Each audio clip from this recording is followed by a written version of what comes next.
오늘 말씀 마태복음 4장 1절에서 11절 말씀 저와 여러분이 함께 합독하도록 하겠습니다. 시작. 그때에 예수께서 성령에게 이끌리어 마귀에게 시험을 받으러 광야로 가사 40일을 밤낮으로 금식하신 후에 줄이신지라. 시험하는 자가 예수께 나와서 이르되 내가 만일 하나님의 아들이거든 명하여 이 돌들로 떡덩이가 되게 하라.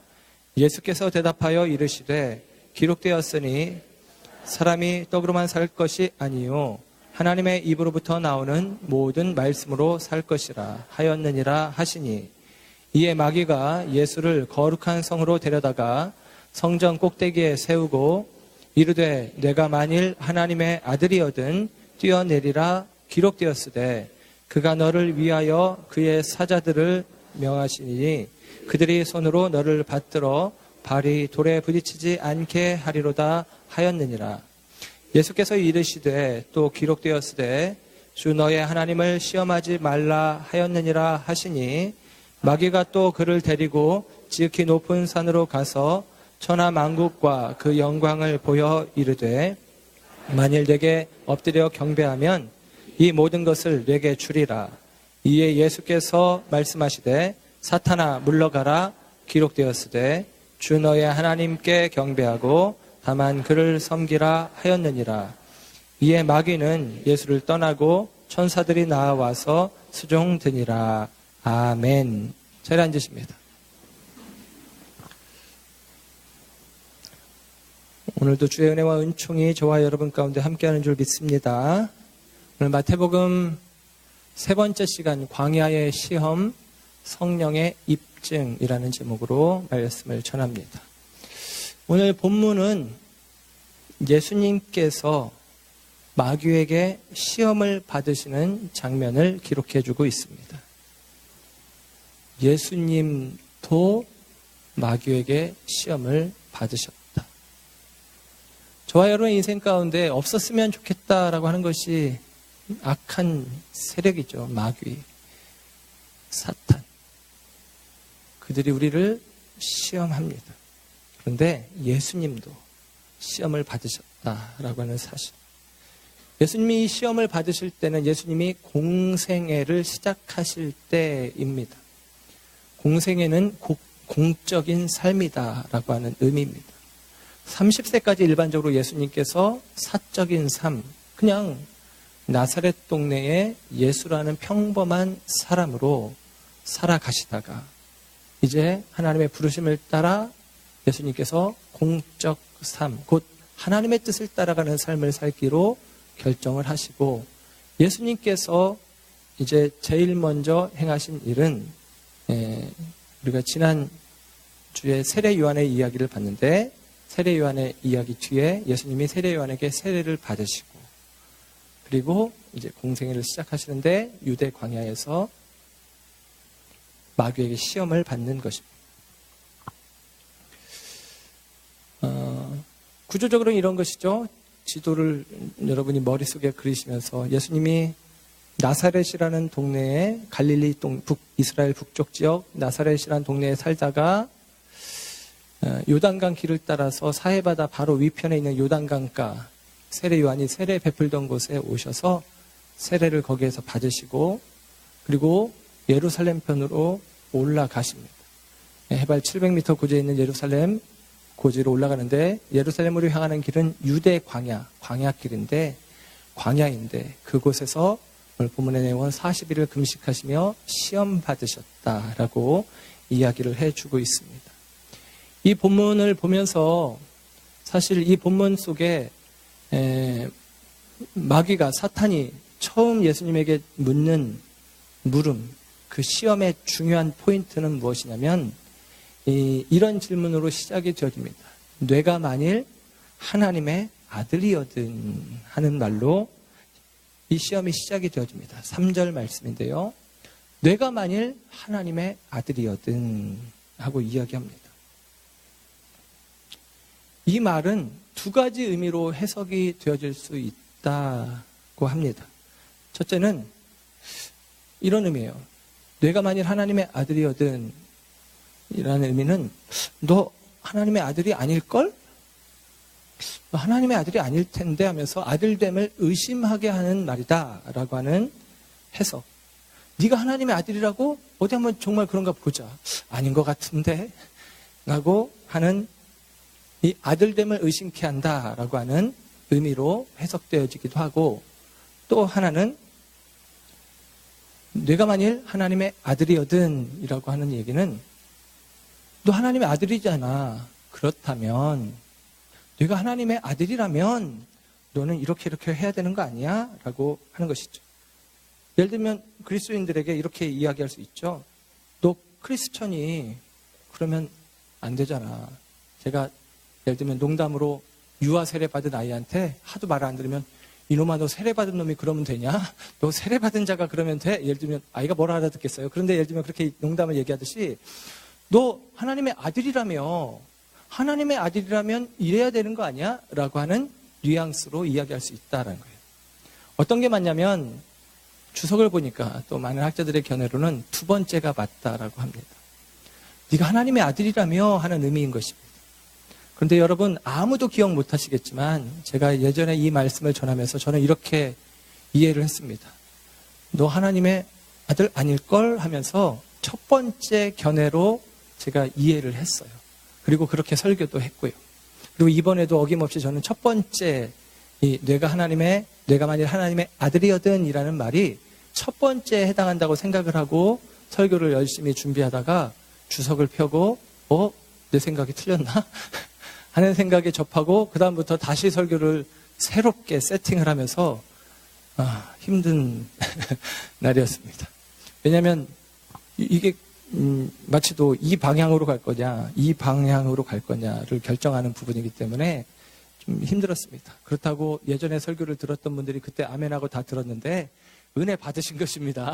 제가 거짓말한 게 아니고 이번에 부흥회를 했잖아요. 부흥회를 하고 우리 성도님들이 제일 좋아했던 시간이 우리 목사님이 공부를 못했다는 이야기를 들을 때 굉장히 크게 웃으시면서 반응하셨는데 제가 좋아했던 교수님의 과목이고 좋아했기 때문에 제가 그래도 나름대로 열심히 들었고 그 열심히 들은 것을 제가 다시 확인하고 우리 성도님들에게 전하기도 했는데 이번에 부흥회 기간에 저는 개인적으로 또 만나는 시간들이 제게 허락이 되어져서 이야기를 나누다 보니까 제가 그분이 저에게 들려줬던 이야기도 오해하고 있던 것들이 있더라고요. 그러니까 그분이 가르치는 대로 제가 알고 있는 게 아니라 다른 생각으로 이해하고 있으면서 그것을 여러분들에게 제가 확고하게 전했던 것입니다. 그런데 이것이 아주 틀렸다는 의미가 아니라 이번에 교수님이 그런 얘기를 많이 했거든요. 미세 조정이 필요하다. 그러니까 사실은 우리가 알고 있는 것들이 자꾸만 상충하고 충돌되고 하는 어떤 정의, 진리의 내용들이 사실은 같은 의미들을 이야기하는데 미세 조정의 과정이 필요하다라는 것이죠. 그래서 저 역시도 사실은 계속같이 설교자로서 말씀을 전하면서 제가 성경을 이해하는 그리고 성경을 또 여러분에게 전하고 적용하는 그 모든 관점에서 저 역시도 새롭게 조정되어져 가고 있다라고 겸손하게 여러분에게 말씀을 드립니다. 그리고 오늘은 이 두 번째 견해를 따라서 여러분에게 말씀을 드리려고 해요. 올해의 표어가 주님을 더욱 알아가는 삶인데 우리는 이미 주님을 알지만 그 주님을 다 아는 것이 아니고 때로는 주님을 알지만 또 말씀을 알지만 그 말씀이 우리 가운데 새롭게 깨달아질 때가 있고 혹은 더 깊이 깨달아질 때가 있고 더 확장되어 깨달아질 때가 있습니다. 그럴 때 우리는 은혜 받았다라는 말들을 우리의 입술에서 내뱉기도 하죠. 저와 여러분이 익숙했던 말씀이지만 무조건 새로운 게 정답은 아니겠지만 새로운 말씀들 속에서 저와 여러분이 새로운 깨달음과 더 깊은 영적인 각성과 또 저와 여러분 가운데 더 큰 은혜가 허락되어지는 시간이 되었으면 좋겠습니다.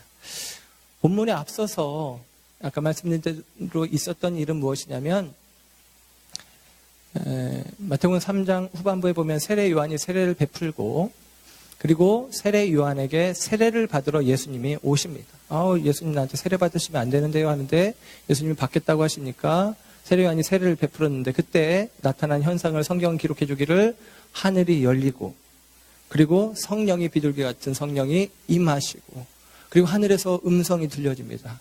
이는 내 사랑하는 아들이라.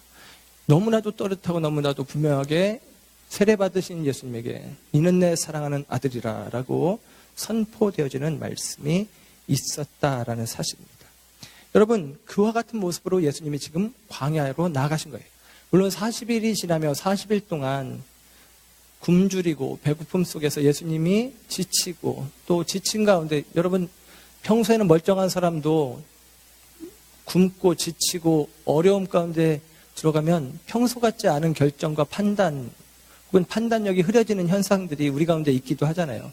예수님이 그런 현상 속에서 그냥 시험을 받으셨다라고 보는 것이 아니라 예수님은 그럼에도 불구하고 성령 충만한 상태에서 이 시험을 받으셨고 이 마귀의 시험을 그렇기 때문에 물리치실 수 있었다라는 사실을 우리는 생각해 볼 수 있어요.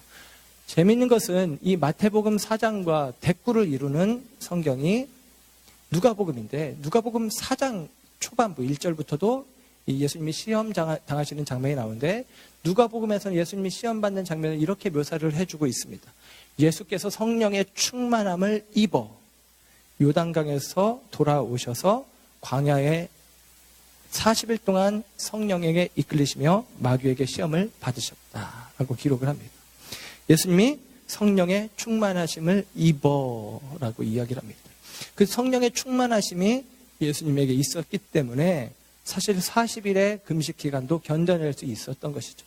예수님은 성령 충만하신 분 그렇게 이야기를 합니다. 그 예수님에게 지금 마귀가 사탄이 내가 만일 하나님의 아들이거든 네가 하나님의 아들이냐? 하나님의 아들이 맞냐? 아닌 것 같은데 라고 하면서 의심하게 할 수 있느냐? 그런 의미가 아니다라는 것입니다. 전에는 저는 그렇게 이해를 하고 여러분 우리의 아들됨을 잊지 마십시오. 우리 하나님의 자녀입니다. 마귀는 하나님의 자녀됨의 마음을 흐트러뜨리려고 합니다. 우리는 하나님의 자녀인 것이 분명합니다. 이렇게 제가 메시지를 전했었거든요. 근데 그 마음을 비워내고 그렇게도 은혜가 있잖아요. 그죠? 그런데 이 첫 번째로 해석해도 은혜가 있지만 두 번째 의미 내가 만일 하나님의 아들이거든 네가 하나님의 아들이잖아. 너는 하나님의 아들 맞잖아 라고 마귀가 이야기하면서 이야기하는 내용으로 우리가 오늘 생각해 보려고 하는 것입니다. 너는 하나님의 아들이잖아 라고 이야기한 것은 오늘 본문 앞부분에도 우리가 짐작해 볼 수 있는 내용인데 3절에 마귀가 첫 번째 질문에 이렇게 이야기하잖아요. 내가 만일 하나님의 아들이거든 이 돌들로 떡덩이가 되도록 명령해봐라 그렇게 이야기합니다. 근데 예수님은 이 마귀의 유혹, 마귀의 질문에 대답을 하시잖아요. 그 대답이 시작하는 말이 이렇게 되어져요. 사람이 떡으로만 살 것이 아니다. 너 하나님의 아들이잖아. 근데 왜 굶어? 돌로 떡을 만들면 되지. 아니야. 나는 사람이야. 사람이 떡으로만 살 것이 아니요. 라고 예수님이 말씀하신다라고 하는 사실입니다. 물론 예수님은 하나님이십니다. 예수님 하나님의 아들이시죠. 그 아들됨을 예수님이 잊고 있는 것이 아닙니다. 그 아들됨의 의미를 상실한 것이 아닙니다. 나는 하나님의 아들이다 라는 사실을 이미 확고하게 전해 들었고 성령의 충만하심 속에서 예수님은 느끼고 체험하고 확인하고 있습니다. 그럼에도 불구하고 마귀는 너 하나님의 아들 맞잖아. 그러니까 마귀는 그런 거죠. 너는 하나님의 아들 맞잖아 라고 했을 때 예수님은 나는 사람이다 라고 이야기를 하는 것입니다. 여러분 예수님이 하나님의 아들로 우리에게 오신 것이 우리에게 유익한 것인가? 아니면 예수님이 사람으로 우리에게 오신 것이 유익하신 것인가? 우리가 성탄절의 메시지부터 계속 이어온다면 성육신, 예수님이 사람이 되어 우리 가운데 오셨다. 이게 은혜이고 하나님의 사랑의 나타남이고 증거입니다. 예수님이 사람이 되신 것이 저와 여러분에게 유익이죠. 왜냐하면 예수님이 그래야만 저와 여러분의 죄를 대신 담당하실 수 있기 때문입니다. 예수님이 이 땅에 오신 이유는 저와 여러분의 죄를 담당하시기 위해서 오셨기 때문에 예수님이 사람이시다라고 하는 것은 너무나 큰 의미가 있습니다. 그런데 마귀는 이야기하는 것입니다. 너는 하나님의 아들이잖아. 너가 그럴 필요가 없잖아. 라는 식으로 이야기를 하고 있는 것이죠. 일반적으로 오늘 본문의 이야기를 일반적인 해석은 이런 해석을 많이 해요. 첫 번째 마귀의 유혹은 돌로 떡이 되게 하라. 배고픈 사람이 떡을 만들 수 있다면 얼마나 좋겠어요. 물질에 대한 유혹이다. 너 높은 곳에서 떠내려 봐라. 그럼 사람들이 너를 인정해 줄 것이다.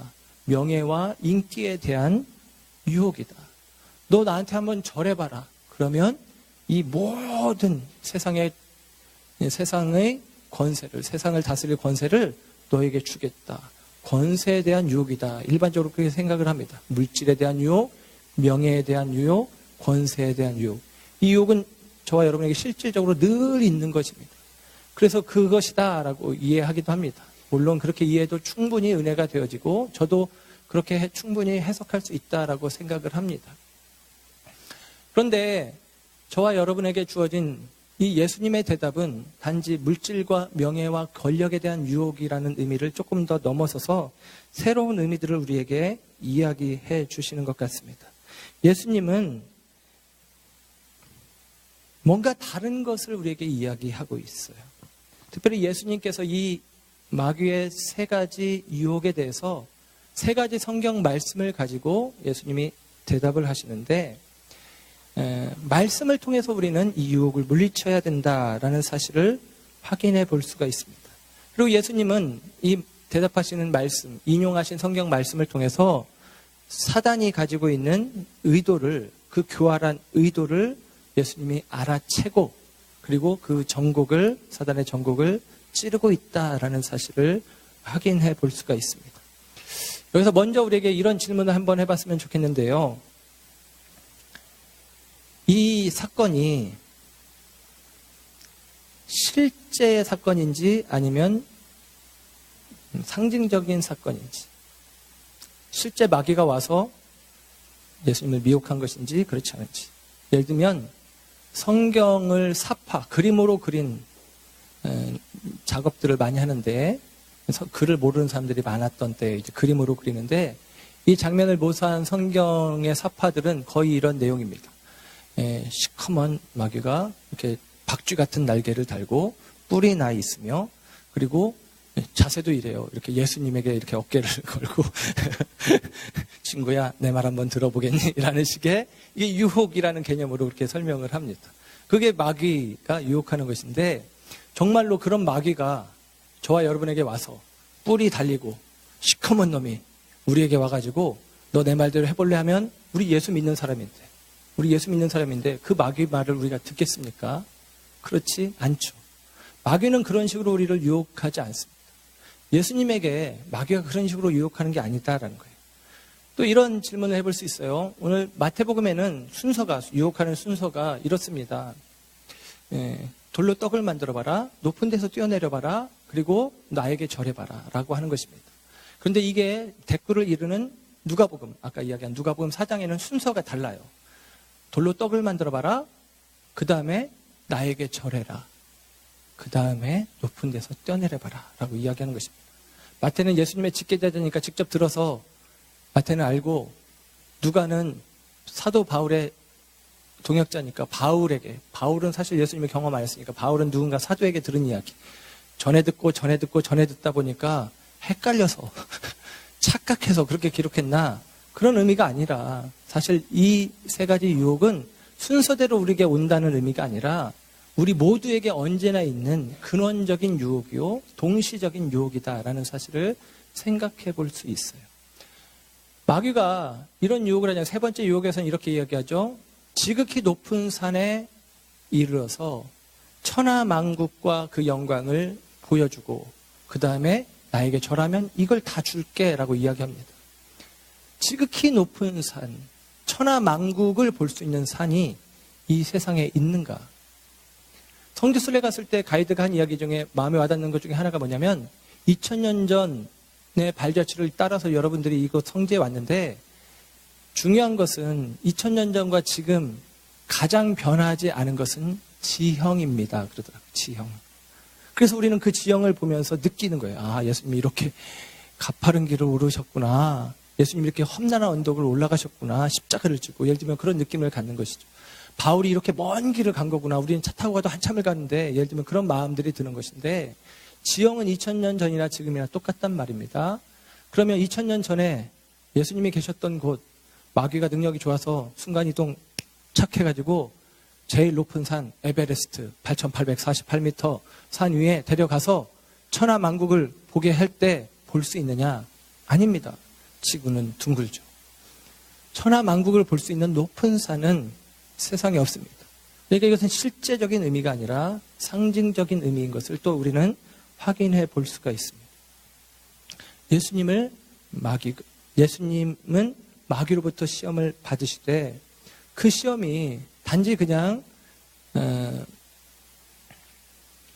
우리가 생각하는 그런 시험이 아니라 의미가 우리 가운데 공통적인 의미가 있는 누구에게나 이 세 가지 시험이 해당하는 것으로 이해할 수 있다라는 거예요. 그래서 특별히 예수님이 당한 시험과 우리가 당하는 시험은 같다라는 사실을 우리가 인식할 필요가 있어요. 이 시험은 예수님에게만 국한된 시험이 아니라 우리에게도 있는 시험입니다. 그래서 히브리서 4장 15절에는 이런 말씀이 있어요. 우리에게 있는 대제사장은 우리의 연약함을 동정하지 못하실 이가 아니요 모든 일에 우리와 똑같이 시험을 받으신 이로되 죄는 없으시니라. 우리와 똑같이 시험을 받으신다. 바꿔 말하면 예수님이 우리와 똑같이 시험을 받았다는 얘기는 예수님이 받으신 시험은 또한 우리의 시험이기도 하다라는 의미이기도 합니다. 예수님이 받으신 시험은 우리가 받는 시험이기도 한 것입니다. 그리고 그 예수님이 받으신 시험 속에 예수님은 이 시험을 이기는 마귀의 전국을 찌르는 대답을 하시는데 성경 말씀을 인용하시고 이 세 가지 인용된 성경 말씀은 하나같이 다 신명기에 있는 말씀들입니다. 여러분이 각 주를 살펴보면 신명기 8장, 신명기 6장에 나오는 말씀들로 기록이 되어져 있습니다. 신명기가 가지고 있는 위치, 우리는 작년에 공부했죠. 출애굽기, 민수기, 신명기. 출애굽기, 애굽에서 나와. 그리고 출애굽기 말씀을 받죠. 그리고 민수기, 광야의 연단의 시간을 지난 후에 신명기, 가나안에 들어가면 이렇게 살아라. 이게 출애굽기의, 민수기의, 신명기의 줄거리입니다. 그런데 예수님의 생애가 그 출애굽기의 이야기와 맞닿아 있어요. 재밌는 사실은 예수님이 태어났을 때 헤롯 왕이 아이들을 죽이라고 하죠. 모세가 태어났을 때 남자아이를 죽이라고 하는 것 같이. 그리고 예수님이 애굽으로 어쩔 수 없이 피신하는 장면이 2장 후반부, 마태복음 2장 후반부에 나옵니다. 그리고 예수님께서 세례를 받는 장면이 마태복음 3장, 광야에서 연단 받으시는, 시험 받으시는 장면이 마태복음 4장. 애굽에 있던 백성들이 애굽에서 벗어나서 애굽에 있다가 벗어나서 그 벗어나는 장면의 중요한 포인트는 홍해를 건너는 것입니다. 그게 이제 완전한 해방, 완전한 자유를 이야기하는데 그 홍해를 지나는 장면을 고린도전서 10장에서는 뭐라고 이야기를 하냐면 우리가 구름과 물 아래에서 다 세례를 받았다라는 거죠. 그 홍해를 지나는 그 과정, 구름과 물 아래에서 다 세례를 받았다. 저와 여러분이죠. 예수님이 3장에 세례를 받으십니다. 세례를 받으시고 그 다음에 세례를 받아서 그들이 홍해를 지나서 어디로 가느냐? 광야에서 민수기 40년 동안 방황하잖아요. 그 방황하는 시간, 우리가 방황이라고도 하지만 다른 용어로는 광야 학교, 광야 훈련의 시간이라고 이야기합니다. 광야에서 그들이 시험에 넘어져 방황하기도 하지만 광야에서 그들은 훈련받고 연단받는 것입니다. 무엇으로 훈련받고 연단받느냐? 출애굽기 20장에 있는 바 하나님께서 모세에게 주신 말씀, 그 언약, 신의 산 언약을 가지고 살아내는지 못하는지, 살고 있는지 아닌지를 확인하는 과정, 그리고 그 말씀으로 이해하는 과정이 광야의 과정입니다. 여러분, 이 줄거리가 계속 같이 가는 거예요. 예수님이 2장에 애굽에 계시다, 3장 홍해와 같이 세례를 요단강에서 받으시고 4장 광야에서 40년 방황하는 이스라엘 백성들처럼 40일 동안 광야에서 금식하시고 줄이시고 시험 받으셨다라고 이야기하는 것입니다. 여러분, 그 과정이 계속같이 이어지고 있는 거예요. 그래서 여러분, 이 광야의 시험, 예수님이 받으신 시험, 이스라엘 백성들이 광야에서 받은 시험, 그 시험은 단지 이 시험의 의미를 두 가지로 생각할 수 있는데 왜 시험을 하느냐, 왜 시험의 의미를 실험이라는 개념으로 이해할 수 있고 혹은 적용이라는 의미로 이해할 수 있는데 실험이라는 의미로 이해하면 이런 것입니다. 말하자면 사실을 알기 위해서 정답을 찾기 위해서 반복적으로 뭔가 실험을 하는 것이죠. 근데 그렇게 하기 위해서 그러니까 말하자면 이 시험의 과정을 통해서 이 사람의 믿음이 진짜인지 가짜인지 구분하기 위해서 시험이라는 자극을 주는 것이냐, 우리는 보통 그렇게 생각을 하는데 그게 아니라 이 시험은 적용, 하나님의 말씀이 내 삶 속에서 적용되어지는 과정을 통해서 말씀은 살아있다라는 것을 확인하는 자리, 그게 바로 민수기 광야의 자리다라는 것입니다. 그 적용이 잘 된 사람들이 결국은 말씀의 온전한 다스림을 받는 신명기의 자리로 천국으로 나아가게 되어지는 것입니다. 그래서 그런 의미예요. 예를 들면 하나님의 말씀을 과연 우리 가운데 실험으로 테스트, 그 테스트가 다른 의미인데 옳고 그름으로 판단에 우리들의 신앙을 판단하는 여부로 사용하는 것이 아니다라는 것이죠. 성경 말씀에 이런 말씀이 있습니다. 고린도전서 10장 13절에 하나님께서는 사람이 감당할 시험밖에는 허락하지 않는다. 감당 못할 시험에 대해서는 피할 길을 내주신다.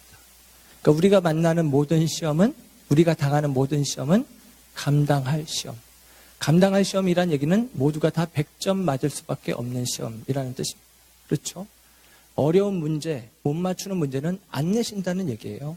그러니까 우리가 생각할 때 이 시험을 통해서 합격, 불합격 여부를 확인하기 위해서 하나님이 이 시험을 우리에게 주시는 것이 아니다라는 사실을 생각해 볼 때 이 시험은 저와 여러분들이 합격, 불합격이 아니라 이런 의미죠. 아까 예수님, 네가 만약 하나님의 아들이라면, 저와 여러분에게는 네가 하나님의 사람이라면 이 일들은 능히 감당할 수 있어 라고 이야기하는 것입니다. 마귀는 어떻게 얘기하냐? 네가 하나님의 아들이라면 하면서 다른 의도로 우리들의 아들됨의 의미를 뒤틀어 버리는 것입니다. 그 의미는 세 가지 시험을 통해서 우리가 확인해 볼 수 있는데, 첫 번째 시험을 먼저 보시면 이런 것입니다. 첫 번째 시험은 돌이 떡이 되게 하라라고 이야기하죠. 돌이 떡이 되게 하라. 이 말씀에 대해서 돌이 떡이 되게 하라 마귀가 이야기할 때 예수님의 대답은 이것입니다. 오늘 본문 가운데 4절에 말씀을 인용하시며 사람이 떡으로만 살 것이 아니요 하나님의 입으로부터 나오는 모든 말씀으로 살 것이니라. 아멘. 신명기 8장 3절의 말씀이 그대로 인용이 됐어요. 그대로 예수님 말씀으로 이기십니다. 그런데 여러분, 이 말씀이 사람이 떡으로만 살 것이 아니요 하나님의 입에서 나오는 말씀으로 살 것이다 라는 말이 사람은 떡이 필요 없고 말씀만 있으면 된다라는 의미입니까? 그런 것은 아니잖아요. 우리도 먹고 살아야 되죠? 아니다라는 것을 알고 있습니다. 그러면 무슨 얘기냐? 이 뒤에 이런 얘기가 나와요. 하나님의 입에서 나오는 모든 말씀으로 살 것이다 라고 이야기합니다. 하나님의 말씀은 기록된 말씀이 있지만 우리 가운데 하나님은 언제든지 말씀하십니다. 그리고 그 모든 말씀이라는 의미는 다름 아니라 하나님의 뜻을 얘기하는 거예요. 하나님의 뜻. 하나님의 뜻이 반영된 게 말씀이죠. 하나님의 뜻, 하나님의 뜻대로 살아야 된다라는 것입니다. 그게 우리에게 필요하다라는, 떡이 필요하다는 게 아니라. 그래서 예수님 나중에 마태복음 6장의 산상수훈에 어떤 이야기를 하시냐면 우리가 잘 아는 말씀 마태복음 6장 33절. 너희는 먼저 그의 나라와 그의 의를 구하라. 그리하면 이 모든 것을 너희에게 더하시리라. 하나님의 뜻을 따라 살아. 그러면 먹고 마시는 거 책임져 주실 거야. 믿어. 라고 이야기하는 것입니다. 하나님의 뜻, 하나님의 입에서 나오는 모든 말씀, 그것이 저와 여러분이 붙잡아야 될 것이다라는 것입니다. 그런데 마귀는 하나님의 뜻을 저버리는 것을 요청하는 것입니다. 하나님의 뜻이 아닌 것을 우리에게 요청하는 것이죠. 그리고 그것은 흡사 타당해 보이고 좋아 보입니다. 예를 들면 돌을 가지고 떡을 만들어라. 너 40일이나 굶었잖아. 너 하나님의 아들이라면 그런 능력이 있는 거 아니야? 아들이라면 그 정도는 할 수 있잖아. 해봐 라고 하는 것이죠.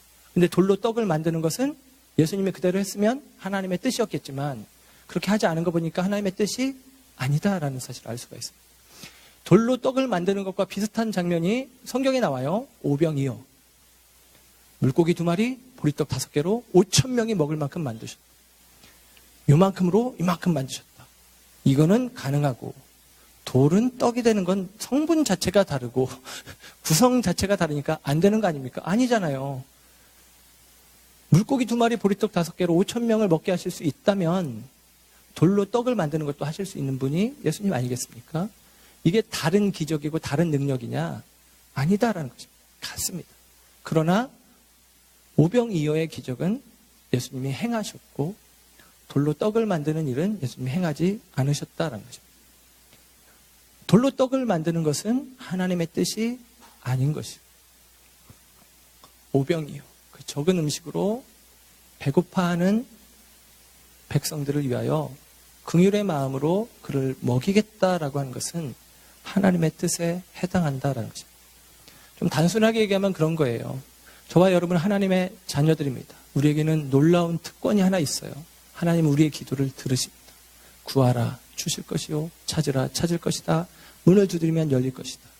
그런데 그 말씀을 다른 성경에서는 이야기하기를 욕심대로 구하지 말아라 라고 이야기합니다. 정욕대로 구하지 말아라. 내가 배고프다고, 내가 지금 굶었다고 돌이 떡이 되게 하는 것은 나의 욕심, 하나님의 뜻이 아니다라는 것입니다. 너 하나님의 아들이라며, 너 능력 있잖아. 근데 왜 굶어? 굶을 필요가 뭐가 있어? 돌이 떡이 되게 하면 되지. 해봐. 너는 할 수 있어. 너는 가능하다? 라고 이야기할 때 예수님은 단순하게 우린 하나님의 입에서 나오는 모든 말씀, 하나님의 뜻으로 사는 거다. 그 뜻이 아닌 건 난 하지 않을 거야 라고 이야기하고 있다는 것입니다. 여러분, 저와 여러분이 하나님의 뜻이 아닌데도 구하는 것들이 얼마나 많습니까? 하나님의 뜻이 아닌데도 이루려고 하는 욕심들이 우리 가운데 있지 않습니까? 이것이 저와 여러분에게 주어진 마귀의 유혹입니다. 우리 속에 있는 유혹이 있죠. 그 하나님의 뜻이 아닌 것을 구하고자 하는 마음 자체가 우리 가운데서 제하여지기를 주님의 이름으로 축복을 합니다. 두 번째는 성전에서 뛰어내려라 마귀가 요청합니다. 성전에서 뛰어내리면 하나님의 천사들이 와서 너를 받쳐서 안전하게 해줄 거야 라고 이야기를 하죠. 6절에 마귀가 이야기하는데 6절의 말씀을 보면 여러분의 성경에도 이렇게 살짝 안으로 들여쓰기가 돼 있어요. 이게 인용, 직접 인용, 따옴표로 되어 있는 것인데요.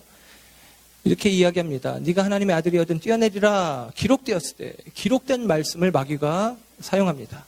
그가 너를 위하여 그의 사자들을 명하시리니 그들이 손으로 너를 받들어 발이 돌에 부딪히지 않게 하리로다 라고 이야기합니다. 마귀가 성경을 인용하며 성경의 말씀으로 이야기합니다. 이 말씀 역시도 성경을 그대로 인용한 말씀인데 시편 91편 11절 12절 말씀을 그대로 마귀가 인용하여 이야기를 합니다. 예수님이 성경으로 맞서니까 마귀도 성경으로 공격을 해오는 것이죠. 마귀는 성경에 있어서 실력자입니다. 사탄이 성경을 많이 할까요? 우리가 성경을 많이 할까요? 목사님이 성경을 많이 할까요? 사탄이 성경을 많이 할까요? 사탄이 성경을 더 많이 알겠죠. 그 성경을 가지고 도전해 오는 것입니다. 그런데 성경은 또 말하기를 사탄을 공격하는 무기가 또 말씀, 성경이라고 이야기를 합니다. 에베소 6장에 있는 하나님의 전신갑주 이야기할 때에 우리 가운데 말씀의 검이 있다라고 이야기합니다. 우리가 사탄을 공격하는 무기는 말씀인 거예요.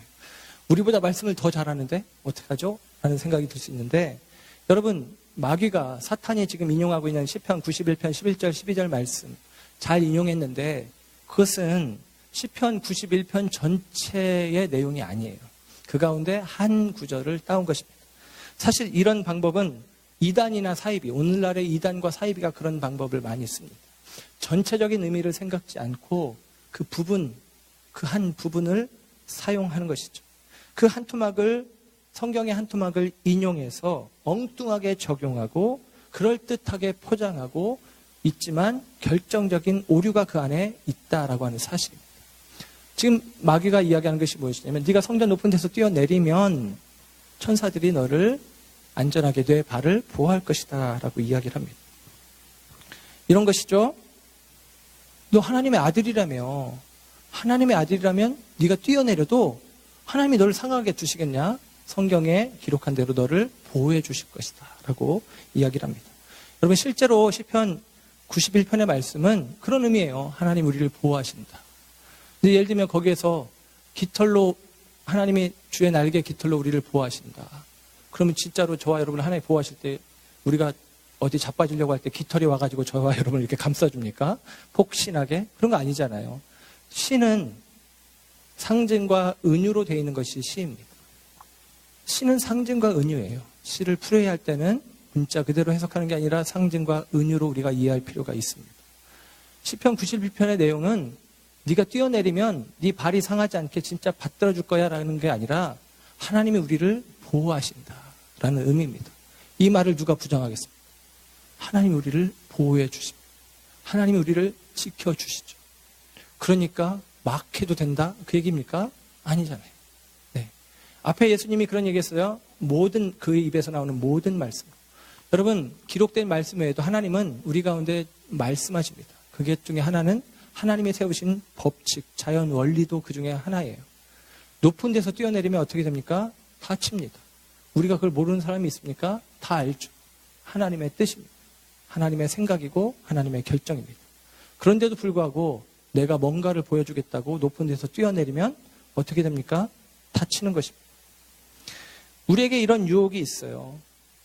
말씀을 통해서 우리에게 유혹이 옵니다.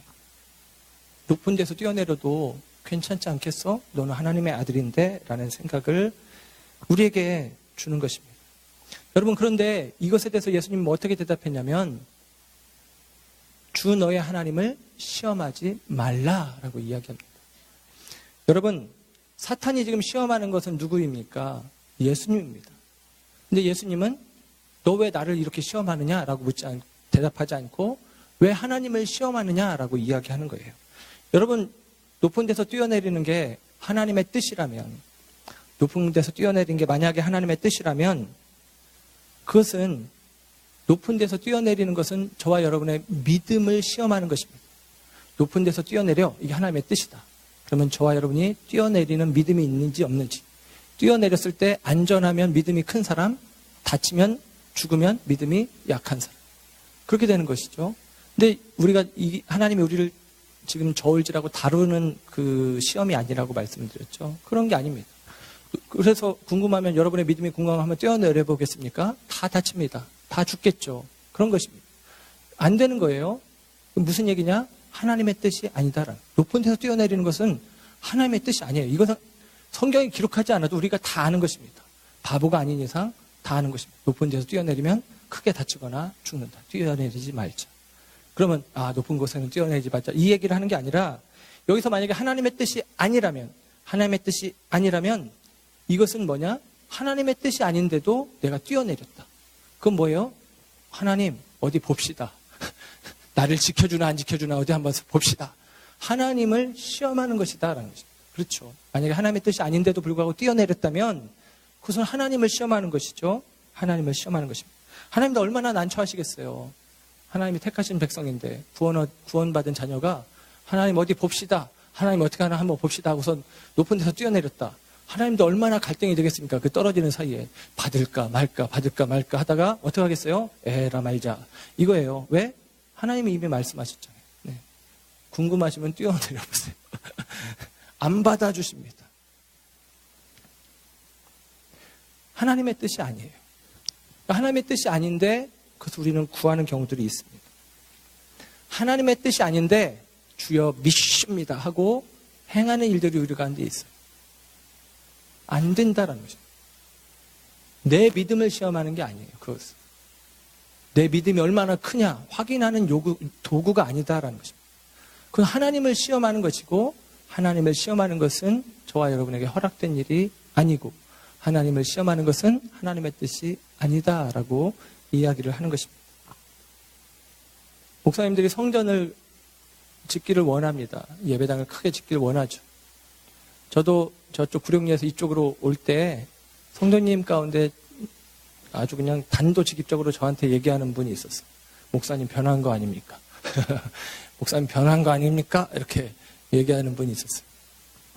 제가 성전을 짓는 목회를 지향하지 않았는데 그렇게 하신다고 해서 목사님 옆에 있었는데 왜 갑자기 이렇게 큰 땅에 넓은 땅에 큰 성전을 짓겠다고 하는 것입니까? 저는 얘기했습니다. 하나님의 뜻입니다. 근데 모든 성전을 짓는 목사님들이 뭐라고 이야기하느냐? 한결같이 하나님의 뜻입니다 라고 이야기를 합니다. 하나님의 뜻이 아닌데 성전 짓는다고 말하는 사람이 어디 있겠어요? 당연히 하나님의 뜻입니까? 따라오세요 라고 하는 것이겠죠. 그러면 성전 짓고 나서 부도 안 난 교회는 하나님의 뜻대로 된 것이고 부도 난 교회는 아니냐? 그건 모르겠지만 부도가 나는 교회들이 있잖아요. 왜 하나님의 뜻인데 부도가 나는 것입니까? 뭡니까? 하나님 믿습니다. 제가 성전 크게 지으면 이 성전에 수많은 사람들로 많은 영혼들로 채워주실 줄 믿습니다. 꽉꽉 차게 해주실 줄 믿습니다. 그 믿음이 하나님을 시험하는 믿음이다. 그 믿음은 허락되지도 않고 용납되지도 않는다는 것입니다. 하나님의 뜻인지가 중요한 것이지 내 믿음이 큰지 작은지. 나 큰 믿음 가졌습니다. 나 믿음대로 합니다. 나 뛰어내릴 겁니다. 아시죠? 내가 믿음대로 했는데 하나님이 안 받아주시면 하나님 오해받습니다. 하나님 사람들이 하나님을 인정하지 않을지도 모릅니다. 나 뜁니다. 아셨죠? 나 뜁니다. 받으세요. 나 뜁니다. 라고 해서 받아주시지 않는다는 거예요. 나 믿습니다. 주님 믿습니다. 나 믿어요. 주님 믿어요. 의미가 없다라는 것이죠. 왜? 하나님의 뜻이 아닙니까? 하나님이 모든 말씀을 우리 가운데 행하셨다라는 사실입니다. 세 번째, 사탄에게 절하라. 나에게 절하라. 그러면 이 천하만국, 이 모든 영광, 다스릴 권세 너에게 주겠다라고 합니다. 예수님 뭐라고 대답하시죠? 신명기 말씀 인용하며 사탄아 내 뒤로 물러가라.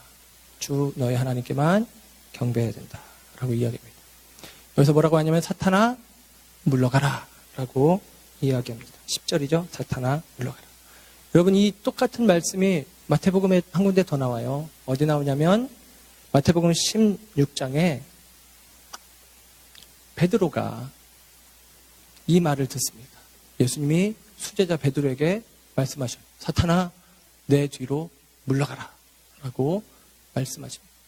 이 말씀을 왜 했냐면 예수님이 이렇게 말씀하셨어요. 나 이제 죽을 거야. 나 이제 죽으러 가야 돼 라고 했더니 베드로가 안 됩니다. 나 십자가 져야 돼. 안 됩니다. 우리 주님이 죽으시면 안 되죠. 안 됩니다 라고 이야기합니다.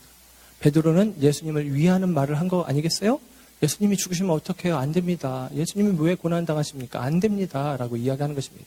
그에 대해서 예수님이 뭐라고 하느냐? 사탄아 내 뒤로 물러가라 라고 이야기합니다.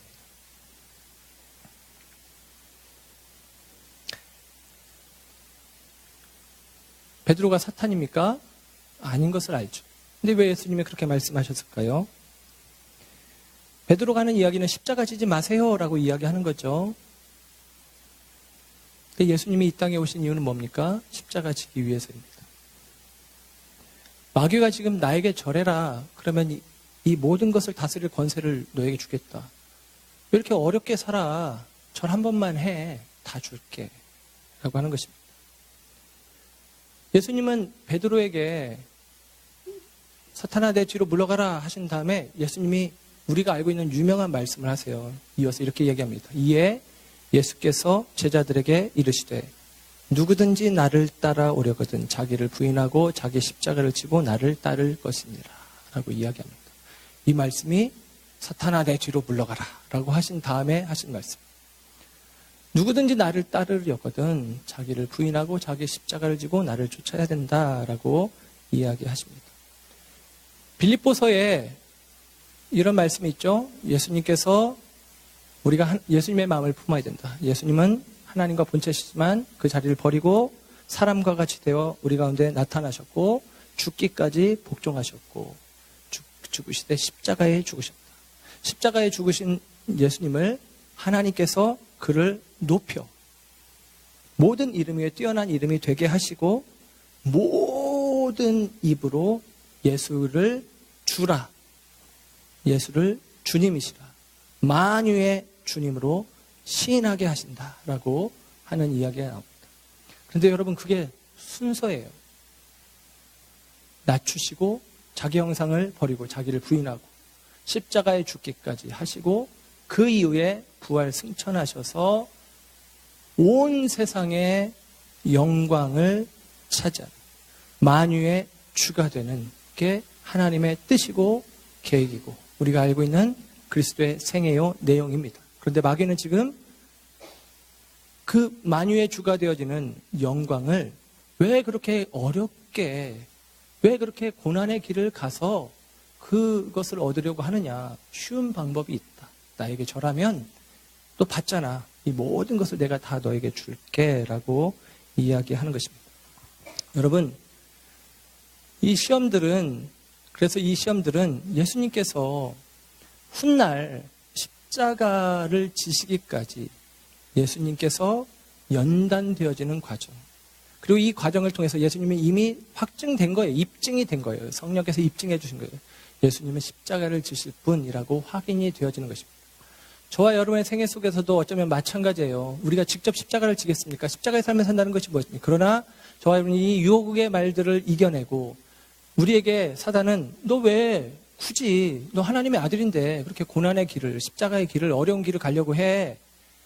그냥 내게 순종하면, 내게 굴복하면 너는 편안하게 살 수 있어. 굳이 뭐 그렇게 힘들게 신앙생활 하느냐? 적당히 할 수 있지. 그래도 너는 하나님의 아들인데 라고 우리에게 요청하는 것입니다. 우리를 유혹하고 미혹하는 것이죠. 그것에 대해서 우리는 넘어질 수도 있죠.